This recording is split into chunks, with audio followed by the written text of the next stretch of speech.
الحمدللہ والصلاۃ والسلام علی رسول اللہ اما بعد۔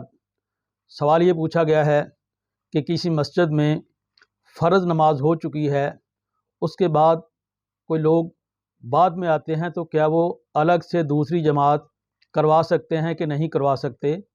ایک ہی مسجد کے اندر دوسری جماعت کروائی جا سکتی ہے، اس میں کوئی حرج نہیں ہے، اس لیے کہ سنن نبی داؤد کی روایت ہے، حدیث نمبر 574 574۔ شیخ البانی رحمۃ اللہ علیہ نے اس روایت کو صحیح کہا۔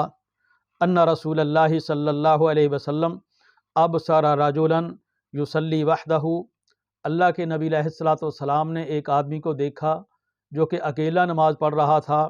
فقال، تو آپ نے فرمایا، الا رجل یتصدق علی ھذا فیصلی معہ، کوئی بندہ اٹھ کر اس کے لیے صدقہ کر سکتا ہے، اٹھ کر اس کے ساتھ نماز پڑھ لے۔ دوسری حدیث کے الفاظ ہیں، فقام رجل من القوم فصلی معہ، تو ایک بندہ اٹھا اور اس نے اس بندے کے ساتھ اٹھ کے دوبارہ جماعت کرا لی۔ تو اس حدیث سے ثابت ہوتا ہے، سنن نبی داؤد کی حدیث نمبر 574 کہ نبی علیہ الصلوۃ والسلام نے خود اپنی موجودگی میں حکم دیا، فرمایا کہ کون ہے جو اس کے ساتھ اٹھ کے صدقہ کرے، تو جو پہلے پڑھ چکے ہیں وہ اگر اٹھ کے دوبارہ ان کے ساتھ پڑھتا ہے تو اس میں بھی کوئی حرج نہیں ہے، بعد میں دو آدمی آ جاتے ہیں تو اس میں بھی کوئی حرج نہیں ہے، دوسری جماعت بالکل کروائی جا سکتی ہے۔ واللہ عالم بالصواب۔